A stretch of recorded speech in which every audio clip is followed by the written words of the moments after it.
All right, so I'm gonna help y'all out because I was confused and the directions were a little confusing.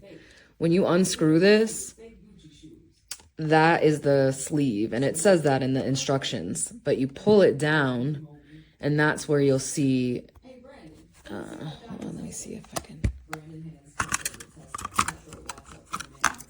I guess you're supposed to drop it in there like that, the cotton things in the sleeve, so that the water soaks up first.